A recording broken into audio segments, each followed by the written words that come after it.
So, do you believe in fate? I believe everything is predetermined, yeah. So, Really? Yeah, we have no free will. Would you like to introduce yourself? G'day, hi, my name is Jack Lawrence. I'm mostly on TikTok, but I make videos on other platforms as well. I do it as a hobby. I have a day job, but yeah, I mostly make videos on philosophy and science. I'm at jack.laro. Thanks for having me. You're swinging by London as part of your Grand European Tour.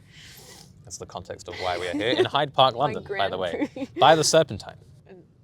The what? Is that another So, word for you a can lake? swim in it. It's just the name of the lake. Okay. It's not a collective noun. We had a conversation earlier about British word vocabulary, word choices, and how different they are from American ones. Oh, well, no, so maybe I misunderstood what you were saying. I was basically, you said you English have so many words for so many things. As a joke. And I went, So many yes, different words. we're in England. We've made this language. Turns out. It's a rich collection. And then you were lamenting how your vocabulary may have shrunk Oh, God. being on the West Coast. No, I feel so Oh my God. stupid. What? Fortunately, I've never been told I have one. Or What would you do if someone said that? Would that be like a really bad day for you? Yeah. I've been told I have a news anchor accent. Interesting. I don't know how that one comes across truthfully, because I think I am often told that I'm misunderstood. Like, I don't mumble, but my pronunciation of things often, I've been made fun of quite a bit.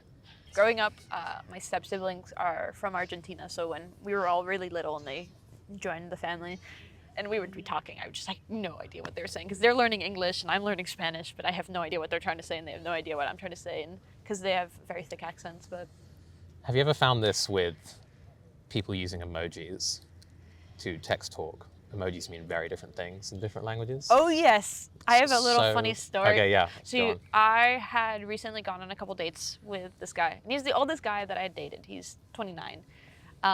It's ancient. And it's not ancient, but his time and his age. use of emojis, Very millennial. very millennial. It's Lots of laughing, crying. oh going on. yeah, just there's an emoji with every line. I don't know. It's every time. Well, every time I get a message with the emojis, I'm just like, oh my god. Too many images. Yeah. Yeah. There's nothing wrong with it inherently, but there's It makes you clearly cringe. there's a cultural difference between him and I. Yeah. Yeah. I went on a few dates with someone who is from Romania, and she was showing me the Slack exchanges from her company. Nothing she couldn't show me, but she was using the sort of side-eye, sort of like flirtatious, what I would consider a flirtatious emoji, all the time, to like, and she was like, oh, that's like me being like, essentially like patronizing you, like, oh, that's so lame. I was like, that's not this all the time. You can edit this in. This is the smirking emoji. This- They're like, Yeah, right? This is, yeah.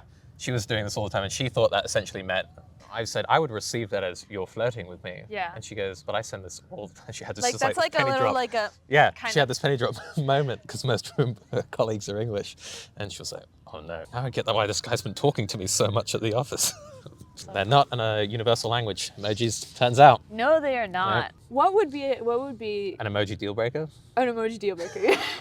There was one, I dated someone once who was obsessed with sending me like moon emojis. I love the moon. I also really like the rock one. Yeah, That's my favorite. but It's- it was the first time I'd encountered someone in the wild who used them so frequently, and I was just like, I think I know what you mean by this, but Was it the dark moon or the light moon? She would oscillate.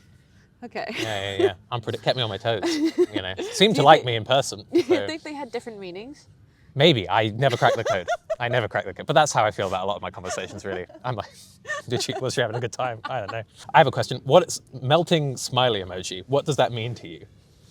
Oh, that one depends on the context. Right. That's the context depending. That Yeah, one yeah, is yeah. very contextual. Yeah. For me, it's just like oh god, like I'm out of it. Yeah. Like, Yeah. fuck. It's like, so if you sent like my flight was delayed, send that, then it's like, yeah, I'm done. Yeah. Kind of thing. Like I'm completely depleted. Yeah. That's it. That's definitely. But then if it's more like I received the card you sent me, melty smiley face. That's, I wouldn't use that in No, that. you wouldn't, because you're. In that circumstance. I would never reveal that I'm melting over someone like that. I have far too much pride. And so I'm allegedly an extremely dry texter. Mm. But this also goes back to the point of I don't respond to messages very well, very often. Non-responsive, dry when responding. Yeah, I couldn't imagine why you possibly thought that you were doing it reluctantly. Yeah, I had no idea. So, do you believe in fate? I believe everything is predetermined, yeah. So, Really? yeah, we have no free will. Can you expand on that and why? Well, I just think the overwhelming amount of evidence, many reasons. I think the overwhelming amount of evidence points to there being no free will. I think I wouldn't necessarily understand what free will means. I've yet to come across a definition which I think makes any sort of sense. So I think you can deconstruct the concept just like logically as well. To be clear, I don't think this is like a comforting thought. I'm not like, yay, no free will, you know. And I would say I think there's a separation between maybe like the illusions we need to live under to survive day to day, and what is objectively true. A great example of that, if I may, for instance, this coffee cup.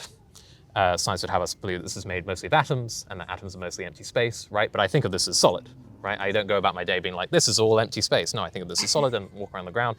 That's an approximation, a heuristic to navigate the world in which I reside in the same way that I will talk about making a choice, making a decision as though it's free, but being quote unquote objective if looking at the evidence, I'd say, yeah, no, there is no such thing. Yeah, we were just talking about how the idea of no free will is quite unsettling, because then that means that people are fated to have unfortunate experiences. It's all luck. Yeah. It's all luck. I think in many ways it can be also like a comforting, compassionate thought, but yes, in many ways it's all luck. So everyone has a different draw. Yeah. Oh, I think even if you believe in free will, you can say people have different draw. Like if you were born with. Oh, absolutely. Like so, I think that's not exclusive to the no free will determinism view. But do you think with free will, it's the belief that despite your draw, you can still achieve regardless of what you sought out? I don't. So I don't. Again, I don't think that's exclusive from determinism. All I would say with determinism, it's not that someone who say like draws a bad hand can't win the game. That happens all the time. It's just that they were always going to win the game. You were talking to me about your disenchantment with TikTok, and I think I'm also in the exact same boat of being very disenchanted with making content that I know will succeed rather than making content that I enjoy creating and that I find inherent value in and that will bring value to other people's lives. A consummate professional. What does that mean? You're good at your job. Aw. Yeah, earlier you said, when we were talking about astrology, you asked about my opinion. You said that you thought I was an intelligent person. Yeah. What? So obviously this is the first time we've met, and we haven't had that many extensive conversations. Yeah. So you can get a grasp of someone's vibe like from watching them speak on content and stuff like that. You think so? We were talking about how a lot of creators play a character. Yeah. And I obviously definitely play a character, but there's validity in the character to who I am. Yeah. And I feel that the character I used to play in content would never portray who I was authentically. And that was my biggest gripe with the content I was making, was it was to feed the algorithm rather than to feed my soul and what I wanted to create.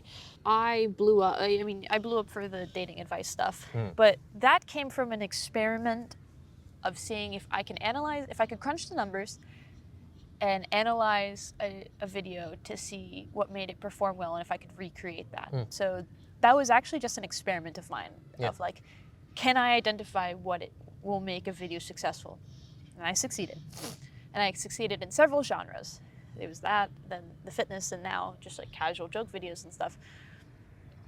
But there's this inherent pressure to appease to your audience. And because I could not create without an audience, it's stressful for me because I just want to experiment. I just want to make things I want to make and just do things that not everyone's going to like, but do things that I like.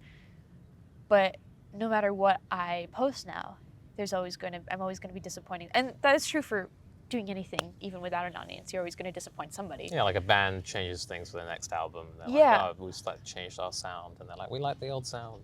But I have 250,000 people watching, and so, it's like, dance, monkey, dance. And then when you don't do it, they get really upset. So talk about your disenchantment with TikTok, because I think we're in the same boat. No, mine more has to do with like whether what I'm doing is useful or is valuable. I can make art for myself. Like I did improv comedy. That was like my main thing for like 5 years. Okay. And I think it teaches you something beautiful because you can do a great show and it goes away. Obviously there's hopefully an audience in front of you, but it's very transient.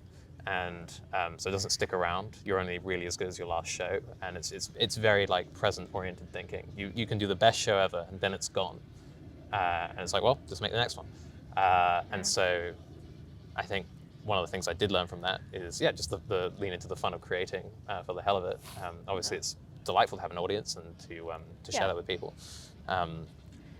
But like I made videos for a year before anything even like got even a modicum amount of views, and that was just like making stuff for the fun of it. And, Likewise, yeah. I think, but for TikTok, I think one of the reasons why I'm feeling more disenchanted with it recently is it's more, I'd say actually, maybe a sense of creative, a lack of inspiration. Like there's many things I feel like I could do, but I'm not sure if it's worthwhile. Yeah. I don't like the idea of being a part of like the attention economy. I think, trying to think about trying to like harvest attention as a natural resource sort of like makes me feel a bit weirded out. And I'm sort of, it's a very precious commodity. I'm also becoming more aware of, I feel like tech companies are trying to make the algorithms and apps as addictive as possible, right? Right. And we're a part of that. And that concerns me, that I'm in a way assisting, this creation of an algorithm or an application that's going to be addictive and trying to get, kids on screens for like 8 hours a day. I try and make people think, but at the same time, I'm on a platform which is meant to addict people by design, and I don't know. I think more and more I'm sort of not sure I'm comfortable with that. Have you seen the creators that almost try to be the savior and trying to get people off the app, but in turn are also doing the very thing that they're telling them That's not to? the irony. Well, but I think this is something that happened with TV. There's a great essay from David Foster Wallace on this, where he talks about satire and being post-irony. So you take this show like The Simpsons, for instance, which was left-leaning, very critical of the right and sort of a lot of parts of American culture. But what network did it air on? Fox. Fox profiteered immensely from airing a view that was anti-Fox. And that was genius. And there's a similar thing which is happening with this TikTok thing, where people are going out and being like, get off TikTok, getting millions of views. It's like, do you not see there's like irony there? Or like if you look up videos on phone addiction, there's millions of views on videos on phone addiction. It's palpable. And they're created in the same vein that they're trying to tell you to be aware of. And in some sense, you kind of see how they have to, right? Because if they made them in a really boring way, then they wouldn't get boosted by the algorithm. Like I could see, someone with purely good intentions to be like, I'm going to make the most engaging video possible to get this message across. But it seems very difficult to escape that loop of like, well, I've made a very engaging video that's just going to like keep people watching till the very end. And this is why I think a lot of people sort of despair about the sort of media landscape, is because like the sort of Fox Simpsons thing can happen, and with TikTok, it can articulate its antithesis. So it's very difficult as a creator, because in order to be rewarded as a creator, one of the main things that they want is the engagement and the consistency. Yeah. But if you and I are in the same boat of like, we want to put out content that is valuable, that has inherent value to either us as through learning or experience or the enjoyment of the process, or to the consumer, that they're going to gain something, whatever it may be, whatever they take away from the video, right? We don't want to just put it out for the reward of the numbers and the success in the views. With that being said, it's difficult as a creator because, you want to put something out that's meaningful, and that it might not reach the audience that you would have hoped it would have, because the algorithm is punishing you for not pleasing them. Yeah, and look, I mean, you can make the reverse argument, right? You could say, well, look, maybe making it more algorithmically oriented is actually a generous act, because if you have something worthwhile to share, then, if you have an amazing product, it deserves good marketing. Kind of thing. Like if you have like this incredible thing, like, why not put in effort to get it out there? But I think the strange thing about video on these platforms is that you have to compromise, or at least change what the video consists of, in order to get it out and to make it match this algorithm. That's the issue that I kind of circle back to, of like, yes, I think that's I actually really like that point of view of like, if it's a great product, it should have equally great marketing. But unfortunately, with at least the product is the marketing. The product is what the market demands of the marketing, right? And it makes you take away from what the product actually is. I love Bo Burnham because I think he articulates the inner conflict of like being creative and being successful from a very young age, and when adults see that, they heavily want you to perform. They're like, oh, you need to continue doing that. And then the problem is, to continue to perform it, it becomes very skewed from its raw, like, where it stems from initially. And so he articulates that very, very, very well in his second special, because in the first special, he's going on and on about these inner conflicts he has about being very creative, but also being very depressed. But it's still his first special, so there's this enjoyment and joy from himself of like getting to do this thing. And then by the second special, he's like, I'm being forced to do this thing. The world sucks, and I'm here to make you laugh and pretend that nothing's going on. But he goes on and on about like, if you have the opportunity to live a life without an audience, you should do that. And I think about that quote very, very often. There's also in the song, there's a song, it's like, I am an artist, da, da, da, da, da. Oh, yeah. And there's this one part where it's, but I'm just a kid, da, da, da, da. And it's just like repeating that notion that it's like, he might be an artist, he might be successful, but it's like, he's a kid, and essentially he was just like stripped of all of that innocence and youth and joy because he's expected to perform to what the world wants him to because he showed a little bit of promise. I don't know, I think about that a lot, and just there's so many nuances in his specials that go unnoticed because people don't want to notice them. People don't want to hear about the misfortune. They just want to focus on the things that make them happy. The explicit punchlines or whatever. The explicit punchlines. We had some exchanges over like stuff about stoicism and all of that, so you were clearly interested in that. Which you don't like. I in modern form, No. I think stoicism has like a lot of issues. Yes. I would love for you to expand on that because in the gym community, stoicism I know. is It's the religion. It is the religion. So please.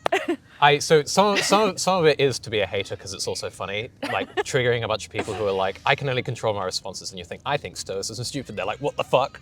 There's a deep fucking irony where you're like, I think Marcus Aurelius was just depressed. Like you read his meditations, like this is a man suffering from deep depression who's like, I can't do anything. And it's like, dude, you're the emperor. Shut the fuck up. There's nothing. No one's ever been as powerless as I am. And it's like there is a deep melancholy to his writings. So let me expand a little bit. I think, all right, my serious critique is modern Stoicism has become a little bit self-helpified in that I think Stoicism in its ancient form was about this broad view of the world. It was about the logos. It was about living with virtue, and it was essentially about doing the right thing. And fostering more, let's say, agency in yourself was in service to that end, in service of being a good person, of performing your duty correctly. Whereas I think modern Stoicism is sort of empowering yourself with phrases which I think are useful things to say, like, you can only control your responses and all that, for means of just improving your life.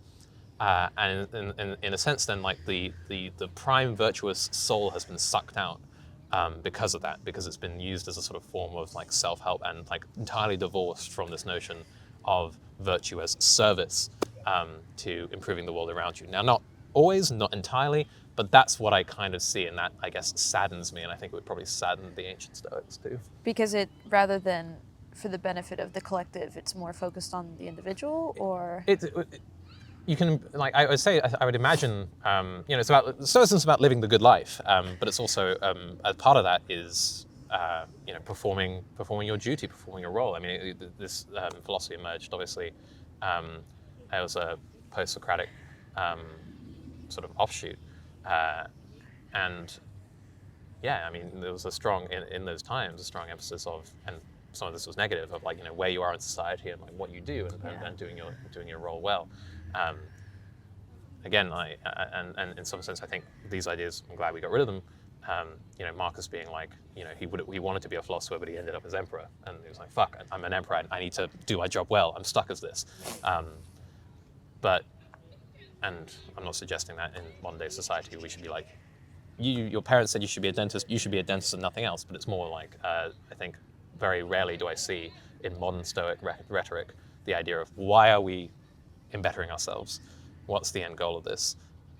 I would imagine I would hope it's to improve the lives of others and yourself, whereas it seems to be a more self-centered goal. And that, for me, that would be my serious critique of Stoicism. It's like, why are we doing this in the first place, guys?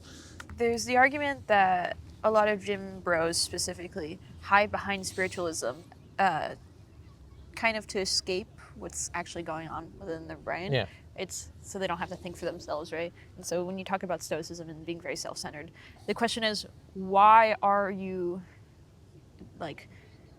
going to this school of thought? Like, what is it to be gained, or is it just simply to distract yourself from feeling those emotions?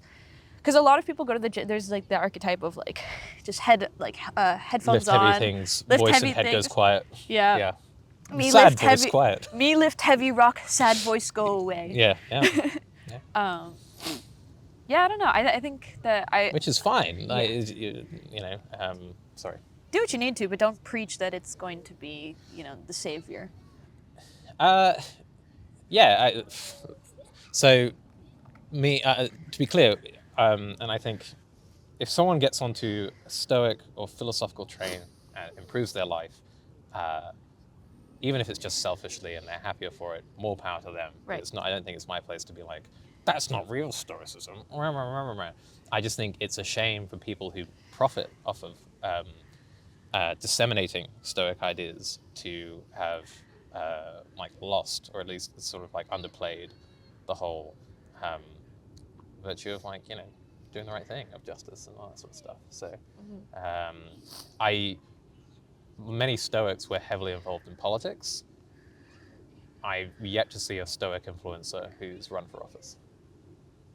Do you think with modern takes in philosophy, they kind of take the bits and pieces that they want rather than what was intended to be conveyed? Yeah, but and maybe that's fine, and like how ideas spread and evolve. Again, I'm trying not to say, not saying they're necessarily wrong. I suppose it's it just seems like a shame, really, is what I'm saying, because there's also, it's such a rich philosophy. Yeah. There's so much to Stoicism, the broader, and the ideas of the Logos and all that are really interesting. And lots of Stoics believed in the fates, like the Greek gods, the fates. They believed in those things and those gods and deities. I mean, Marcus Aurelius arguably sort of comes up with Pascal's wager before he does, where he says, I don't know if the gods are real, but let's say the gods exist and they're good, well then I don't need to worry. If the gods exist and they're bad, well, then I don't need to worry. I'm just going to live a good life, and they're going to screw me over anyway. And if the gods don't exist, well, I don't need to worry. I'll just live a good life. And that's beautiful. If you could chat to the masses about specifically within the gym community, because you were also someone that, As you can see, I'm a bodybuilder. Yeah. we were clothes Huge. shopping, and we both come into the same issues of our shoulders are too broad to fit into everything. Yeah. Just can't happens handle all how the time, massive we are. So if you wanted to add, or kind of make everyone question why they resort to Stoicism, or if you wanted to provoke a thought, That's a really good what would it question. be? What would I tell gym bros who had gotten into Stoicism? I would say probably a pretty basic thing of just, perhaps read more widely. Gym bros don't read. They consume through secondhand knowledge. I mean, you should Lift heavy rock. Start reading. Start reading. Change the routine.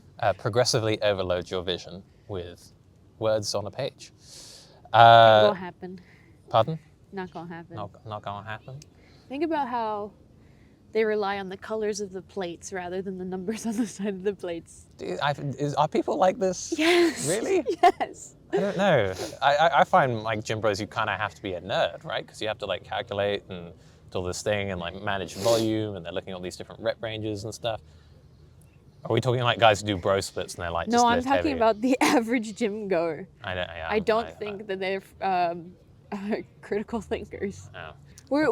We want the best for you. This comes from a If good place. If something's working for you, then But I think so.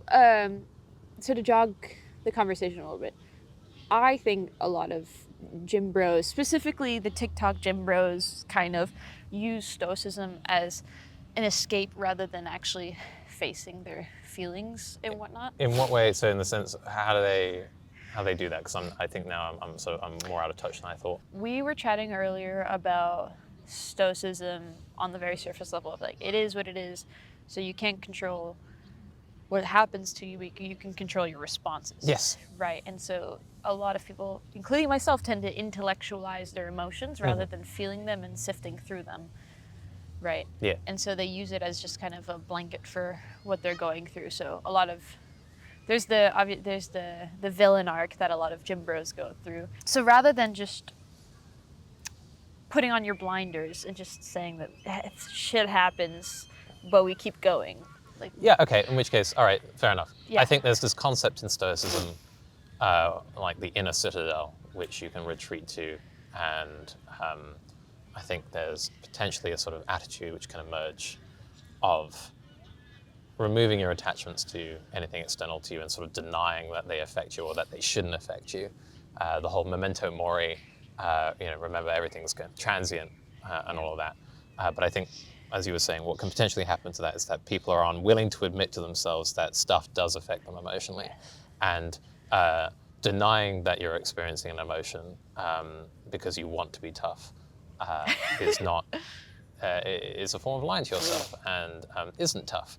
I think what's tougher is feeling the pain fully or feeling the emotion fully and then doing it anyway. So you can still have the action, you can still do the right action. Now, I'm not a psychologist. This is, again, just from my own personal experience, and this may be terrible advice, but there's various different like quotes from this, I think, from psychology, and there's from Jung, which is like, if you don't make the unconscious conscious, it will direct your life and you'll call it fate or something like that. I think the more awareness you have of your emotional state, I think that's just like useful information. And feeling something fully doesn't mean you're weak. Having feelings doesn't mean you're weak. Like, you're human. And Stoicism emerged at a time, and I think it makes sense why it's having a resurgence now. It emerged at a time where, there was great, a time where citizens didn't have a lot of control over their lives, right? So it makes sense that you would have a philosophy that would put the locus of control within yourself and only how you respond to something and only how you feel about something. I would say more often than not, like, how you respond feelings-wise to something can change, but not if you like try and stamp them down. I think for me, perhaps the healthier response to something is like, wow, that really upset me. I feel really upset by that happening. Not, I shouldn't feel upset about that, but it's like, I felt really upset about that. I'm still going to do this. I'm still going to go and do the right thing. And just sit with that sadness or whatever, and that's okay. And then it'll pass, and then you'll digest it, and then you can move on rather than like accumulating stuff. I just want to expand on that one thing that you said. I shouldn't feel that way. Yeah. Why do you think that we're conditioned to believe that certain emotions are not to be felt and that are wrong? Especially with, like, I feel that it's very different. This has been talked about a million times, but Men and women. Men versus women, Yeah. and just their experience with emotions and what's right or wrong. Yeah, obviously the million reasons why people could be conditioned that way. I think people, maybe it's partly in like the appearance of what toughness looks like. Like, if someone outwardly isn't showing emotion, we might say, well, that person clearly wasn't affected by this. It actually might be that they're deeply affected by this, but they are powering through, So it might just be that we misunderstand what toughness looks like because we only get to see the exterior of someone as opposed to what inner turmoil might look like. So It's braver to face it head on than it is to cower away. I think feeling things fully is the tougher thing. Yeah. And confronting that, absolutely. Now, why we may be conditioned to, I think there's a million reasons. I think for different emotions, I think some people, there's a suspicion, and I've certainly experienced this, that having certain emotions as a man, certainly as a straight man, can be unattractive. And I think a lot of guys' lives and conversations don't pass the Bechdel test, and that they're obsessed with appealing to the opposite sex, and that's another kettle of fish to unpack. But It's crazy to me that sorry to interrupt, but I feel that there's a lot of discourse where women are like, no, we really do appreciate when men talk about their emotions because it makes communication easier, it makes it more seamless to understand each other and gel together. But for some reason, the notion that it is unattractive to women is still reiterated time after time. Yeah, it perpetuates. So I would say anecdotally, I've seen the reverse, where the opposite extreme of not feeling any emotions is someone who feels all of them as completely led by them. And I think that when that happens is it's an infant, right? Yeah. I haven't eaten, so I start crying and all that stuff. And if someone was like that would also, I would say, be unattractive. We would say that person's like a child, right?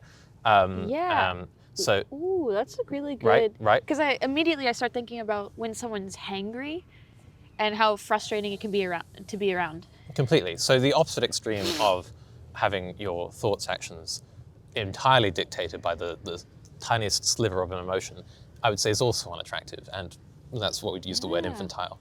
As with all things, we look for some sort of balance, right? You want to be able to like feel your emotions, maybe like express them at a time which is appropriate. What's appropriate depends. Like if you're doing open heart surgery, probably not the best time to like start crying, right? If you're driving a car, maybe not road rage. I think road rage is embarrassing because it's dangerous. Agree. So, you know, I am always so uncomfortable when someone starts yelling. No one can hear you. Why are you yelling? I literally just see like an animal in a cage, and it's like what are you doing? Yeah. So Yeah. So somewhere between those two extremes of denying that you're having feelings, not leaning into, because I think also emotions are parts of the ups and downs of what give life its texture and what make it worth living. I think emotions are no. Just to add on to what you're saying, I think emotions add so much color and texture to things. Yeah, which is we were talking about music and why some people don't like certain music because they think it's so emotionless and bleak, and I think that that's why certain music is so impactful, because it's fueled by experiences, emotions. It wants to convey the story through it, and so I personally like to really lean into that. And if you think about philosophers, artists from when they had lives that allowed them to kind of sit with those thoughts and feelings a little bit longer, you think of what comes out of it, and hundreds of years later, we're still reiterating their thoughts. We're still admiring their work. Completely. I did a piece recently, which I'm going to hopefully upload to YouTube soon and re-record, but it was called Why Being a Romantic is Stupid. And I did it at this poetry night run by Isabella Daughter, who's an amazing poet and also a TikToker. And I was basically constructing, I thought it'd be really funny to stand in front of a bunch of poets and construct a case against romance, because poets tend to be romantics, and give all the reasons why it was stupid. And like plot twist halfway through, I am a very romantic person. Halfway through, I'd be like, it is stupid, but it's worth doing for these reasons. And I was trying to set it up with like bad arguments to show why being a romantic was a bad idea. And one of them was being like, life is only about the good things. We want to maximize the good emotions and minimize the bad ones. And we see this all the time with other things like music. Everyone agrees that the fewer minor notes a song has, the better it is. Like if I had my way, I'd remove all the minor notes from every piano, and obviously that's impossible because it's like relative. It's like, oh, if it's relative, maybe there's like something there. Like a good thing in one perspective could be a bad thing in another, and like life's more about the journey. And like no one's ever moved by a symphony which goes through highs and lows and changes in pace. That's not we don't strive for that. No one's ever get some sort of like transcendent meaning from a mixture of positive and negative experiences. No. It's all about major chords and major chords only. And I think in that, obviously, like the opposite of that is realizing, oh shit, actually, like emotions, all the ups and downs, give something its color, and it's about more than that's the pattern they create. Perhaps, I don't know. Something I like to talk to people about is that I think that a lot of people expect each day to be good. Yeah, statistically unlikely. Dude. Right, and so if this is like net zero, right, each day, they expect each day to be above that. Yeah. And so if it is an average day, or if it's like a net zero day where just nothing terribly exciting or nothing terribly drastic happens, it is not a great day. And that when they do have a good day, because that is what they expect, it is unappreciated. And that, so they're chasing these like really high reaches in order to feel some sort of gratitude towards happiness or goodness. And that, so everything that's below that, and below, it's not even net zero, not even an average day, it's above that. And so if it's below that, it's considered bad, which is why I think that people tend to harp on negative so much, because they expect each day to be good, and that you need something very drastic to be able to appreciate the goodness. Yeah.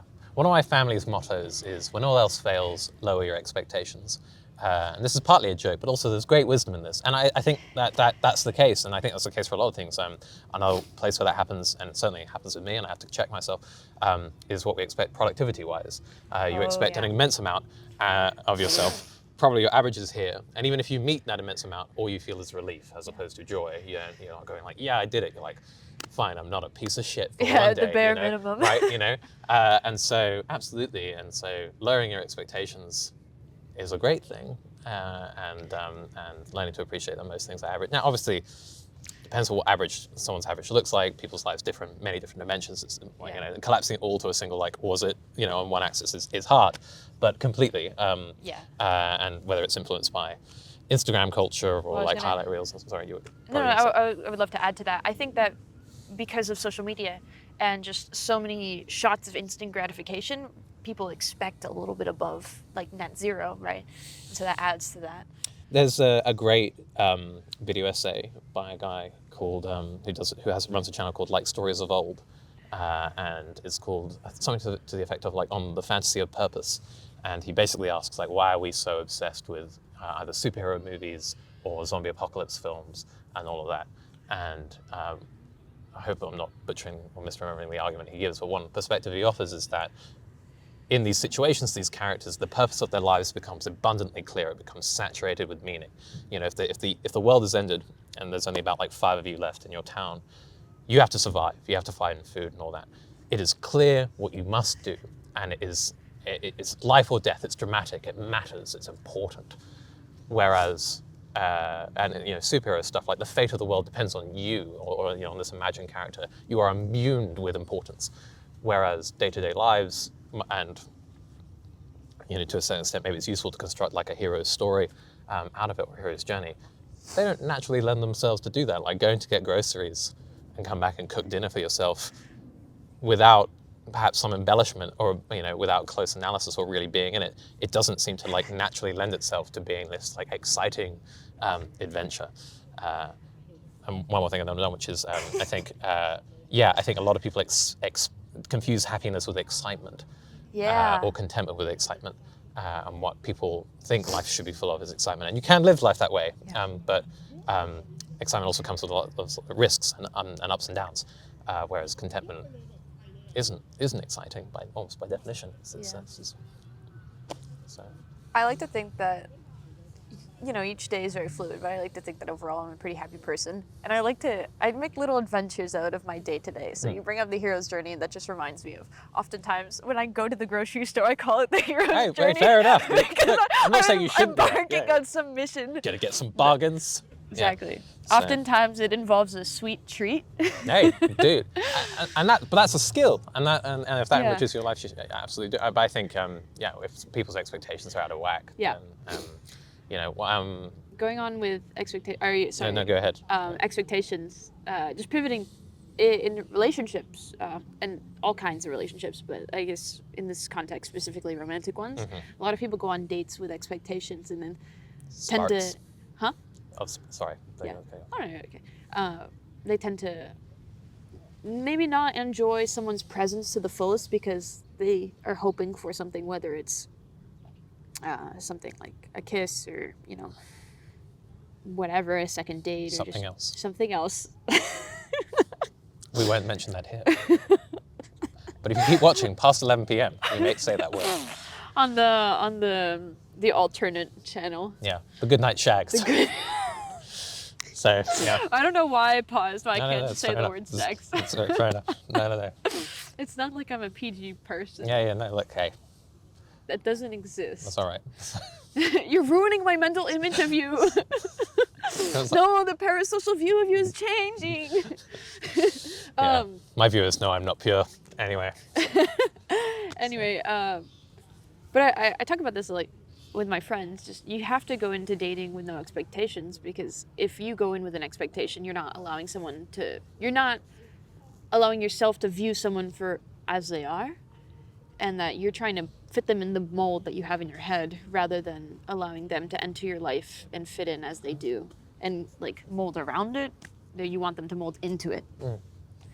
Yeah, I broadly agree with that. I think there's a really careful distinction that needs to be made, which is, I think it's totally valid to say that I want broad things out of a relationship. Like you might want like support, companionship, positive emotions. That's totally fine.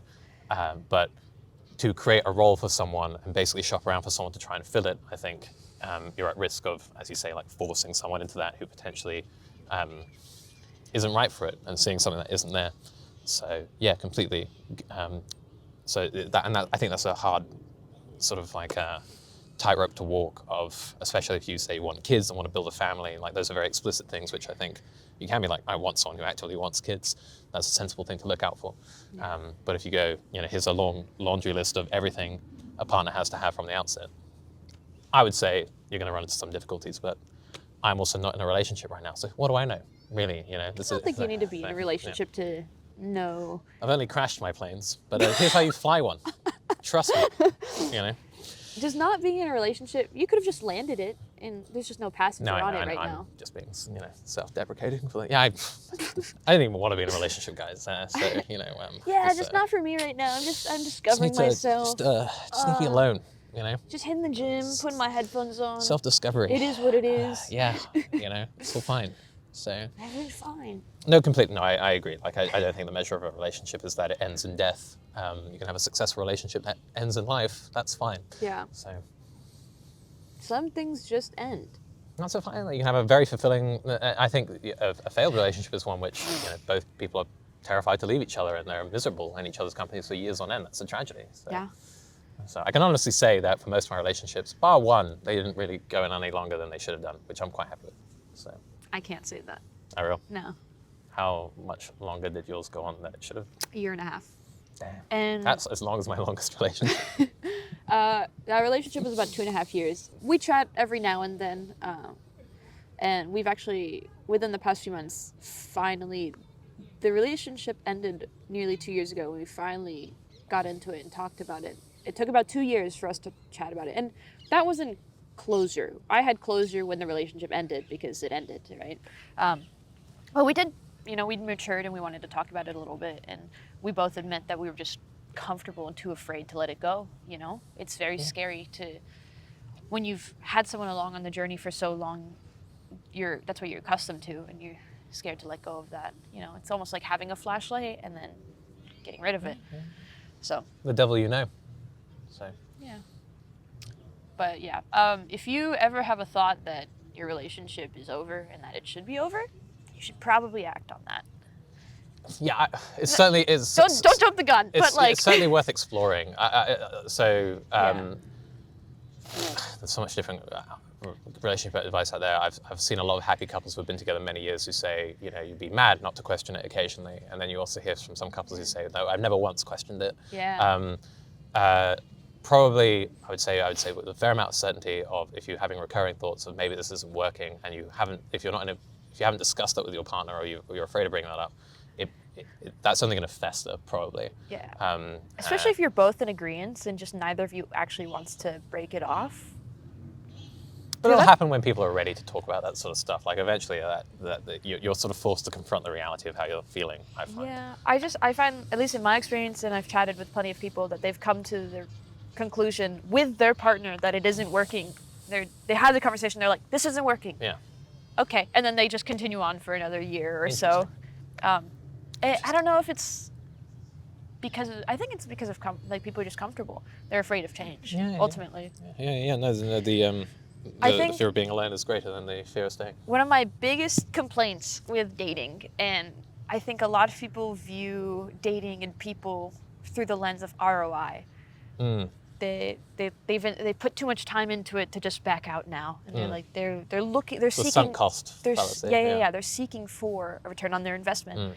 And I just think it's a terrible, terrible thing to look at people as an investment like that, because someone could be in your life for a very short amount of time, and if all you see them as was like something for a tool for some long-term, again, expectation or some value that you're going to pull out of it, rather than appreciating it for the time that they did spend with you, you're going to be deeply unhappy in all of your relationships.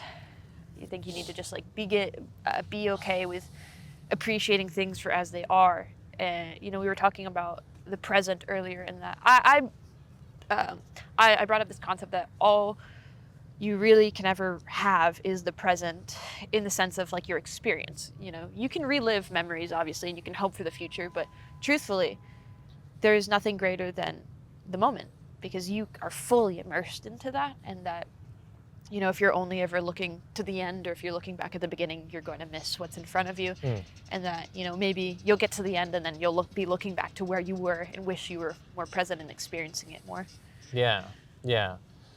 I guess it's a tough one. I think I can totally understand why some people who've been in relationships for a long time might feel shortchanged when they end Certainly, if you supported a partner and they went through, I think we see the story play out seemingly in Hollywood a lot, where, often male actors will have a partner when they see some success or reach a lot of fame, and then they'll leave their partner and marry someone else. And there seems to be a narrative that's been played out, or at least in commentaries, whereby they go, well, probably that woman feels a little bit sort of like, shortchanged because she may have supported this guy, maybe given up her chances of a big career, and then once he's reached success, she has been left. Now, I don't know these people, nor do I know these stories, but I can see that playing out in a bunch of different ways, whether it's supporting someone through illness or all that other stuff. So I'm sympathetic to people who feel that way.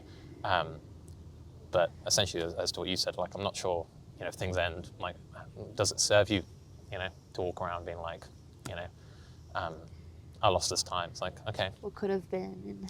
Yeah, that sucks. But, Coulda, shoulda, woulda, but you didn't, so why are we still focusing on it? I think probably, and you can tell me if this is true, but I find women are really good at picking up when guys feel like women owe them something, in the sense of like, in a sort of like almost sometimes overstated or but like understated misogynistic sort of vibe of like, you as a woman, like, this sort of thing.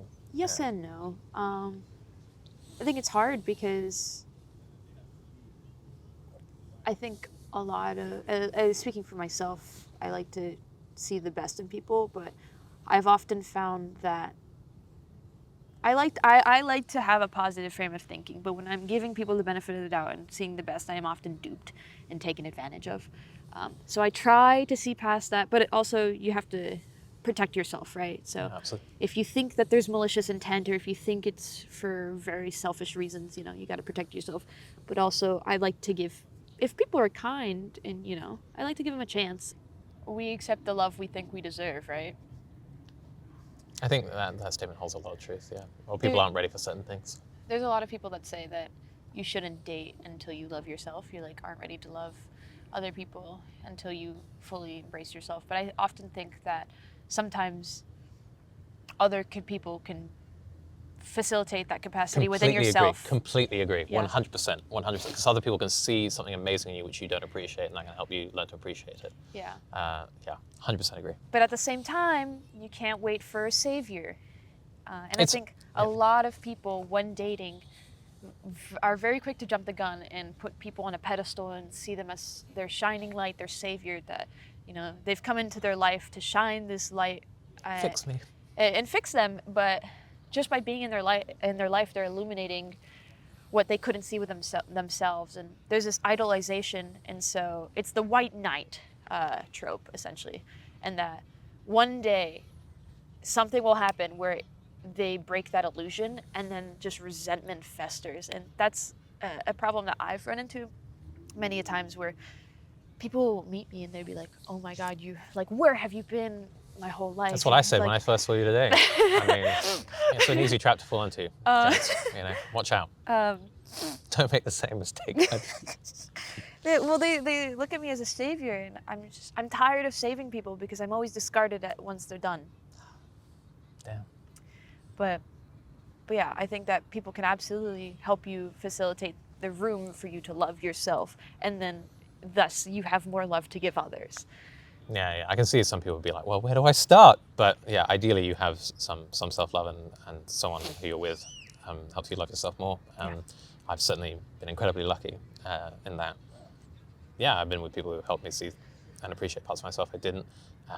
One question which is always mixed to ask guys, because guys get compliments so rarely, but like, what's a compliment that like someone said to you which like stayed with you? And for guys it can be like the simplest thing of like a woman, or like a teacher when they were 14 said, oh, you look good in green, and he's like, I've only ever worn green since, or something. Like, it doesn't take a lot. Do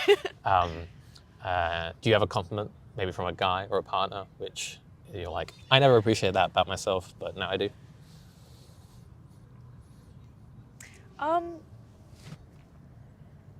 There was one thing that I thought was really interesting that no one had ever really said to me before. An ex of mine, he really enjoyed listening to me talk, which I do a lot. but one thing specifically, he said that he loved the way that I explained things to him because the way I conveyed whatever I was trying to explain, I never made him feel less. I never made him feel dumb for not knowing. And I just took the time to explain it, and it almost made him feel smarter in light. I don't know how to describe this, but he essentially said that like I was never patronizing when explaining something that he didn't know, and that I always just was willing to talk through things, and it made him feel really good because he said that he's always felt really dumb, and that a lot of times that people in his life have always made him feel really dumb, and I just thought that was sweet. But it's something that I don't know if anyone's ever really pointed out. I've had a couple exes now that just have admired the way that I talk about things, which is, it's really nice because being admired for something that you can control, like your mind or just like how you talk and like the information you consume, rather than something that you can't, such as like your appearance. I don't know. It makes you feel really good inside. It's just like one of those like fuzzy feelings. You're like, oh, it's kind of like the difference between, oh, I'm listening versus I'm hearing you. What about you? I think I have potentially a superficial one under your definition. That's fine. However, why do people judge me for my personality, which I can't change, but I want them to judge me for my body, which I can change? Like, honestly, anyway. No, it was from a note someone left me after they had left the country. And she complimented me on my voice, which no one had done before. And she said, among other things, that my voice to her was like a mixture of whiskey and tea. She said it was like enough to, like stirring, but yet enough to give her like a warm buzz or something. And I remember just being like, I had never really liked my voice. Certainly no one had ever complimented it. And damn, I carry that one with me like, every day. And especially when like editing video, which I wasn't doing at the time, many years later, but I was like, someone likes my voice out there. So that was nice. A lot of people will have an experience where, they love unapologetically and then they might be burned or have a negative experience. And that'll kind of change their perspective on how they give and receive love or what they think they deserve and stuff. And I think a lot of people tend to think in the notion that the people that they once loved or gave a lot of love to, they regret doing that. And I want to talk about this because I don't think you should ever regret loving, because it shows that you yourself are capable of the love that you want to see. But it is interesting because, you go through pain, and so you want to take it back. But what are you going to do with that love that you take back, right? I think that the love that you give to people should be theirs to keep because you gave it to them for a reason to begin with, I'd agree. I don't much more to add on that. Okay. So, yeah. So I think it comes back to what you were saying earlier, viewing it as a sort of transaction. It's totally valid to leave if you're not getting the love you think you deserve or need. But love is something you give someone. And if you gave it to them and they didn't give it back, then they're just not right for you, and that's okay. But if you've made their lives better, then props to you, you've done a beautiful thing. And probably no one will ever compare to you, so you can live in that Shadow Broider. So I'll go, damn, I really missed the boat with that person. So, if you want malicious feelings to keep you up at night, or to warm you at night, they exist too. You have that avenue available to you. So, no, I agree. No, love is given, you should never regret. I think most people feel embarrassed by it when that happens, when they see something that wasn't there, or they go, oh, you didn't feel the same way about me, and such and so forth, and they feel like they've been naive. Yeah, but again, if you are only giving love through a transactional lens, expecting to receive what you're giving, then, I don't know. But in the case where people like say they find out their partner's been unfaithful or whatever. I'm not talking about that. I'm just talking about like, unrequited, right? Unrequited. Or just in a healthy relationship where they just didn't love you as much, or in the way you Sure. gave, Or, if things just fizzle out and, love dies out from one end, but not the other. Doesn't mean it wasn't worthwhile. Yeah, it doesn't mean it wasn't worthwhile. Ultimately, you shouldn't look at relationships, people in general, as transactional. if you're gonna give someone something, like love, appreciation, anything, you should do it without expectations. You should do it because you want to bring that into the world and give that to someone, right? And so, talking about the facilitating the room for people to love themselves. Could you imagine if you're someone that struggles with self-love and that, you know, you're unable to give that love back because you're just not there emotionally quite yet, and then that person expresses love for you and you can't quite give it back to them in the way that they gave it to you, and then they take it back? That's traumatizing. Yeah, well, there's a sense of like, oh, I don't deserve this, and then there's someone who's constantly looking for more reassurance that they doubt this. Only faulty people would love me, so if you love me, you must be faulty. And da, da, da, da. So there's many different ways it can go. I think, again, totally agreeing with what you said. It's more in that view. You look at the significance of giving your time, attention, and love to someone. You know, lives are very finite, and so. Maybe it's coming back to what you were saying earlier of like, you know, you have high standards, but I think there's something good about that because you're going to give your time and energy and all of that to a person, like it better be worth it. And not in the transactional sense of like, but like I choose you. Right. You know, that's a significant thing. And then if people do that in a more informed way, then it's a more potent love to be given. It's like, wow, of all the people you've come across, me? Really? Wow. You know? Yeah. So. But I also think that can also come back to like the savior complex. You're like, oh my God, you chose me. It's just. Yeah, again, I think it's the two extremes, right? You want to be like so like, oh my God, you're amazing, I can't believe you chose me, blah, blah, blah, blah. Or like, whatever. Anyone would choose me. Like, you know, you want to be like, you know, I think you want mutual respect and a level of admiration between two people. Like, I think you want to be like, I think my partner's an awesome person. In the same way, I think my friends are awesome people. Yes. And I think it's awesome that they have friends with me too. Yes. So. Why is that so hard to come by these days? You're asking the wrong guy.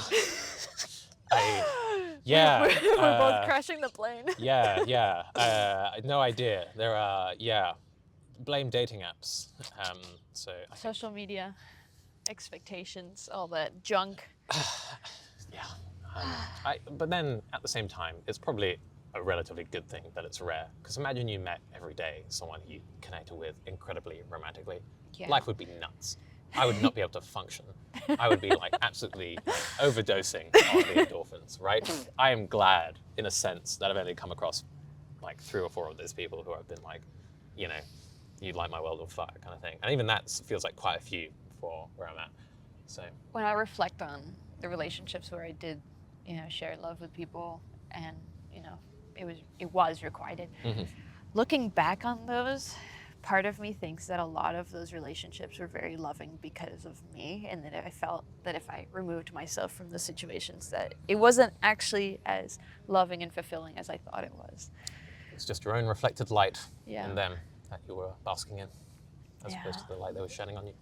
Yeah. As long as you learn more about yourself and what you want from each, and you're not, you're not left like damaged by it.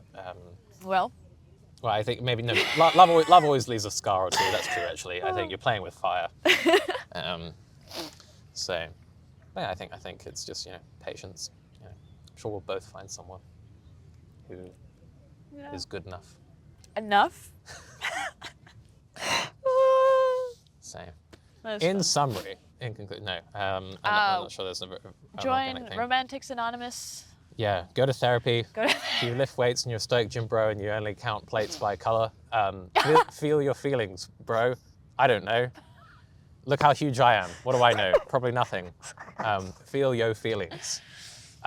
Think of it, it's like it's another lift to feel feelings. You got to start off small. Don't lift so many feelings that you like. It's like collapsing in the squat rack, right? All the feelings collapse in the squat rack. Bad, injury, time off, You but gotta start small. You have to work your way up. yeah, it's The heart is a muscle. it is. You have It's to an train it. isolation exercise. Yeah. But it's fast recovery time. You can do this daily. Yeah, absolutely. I'm trying to think of more gym bro vernacular. I've got nothing.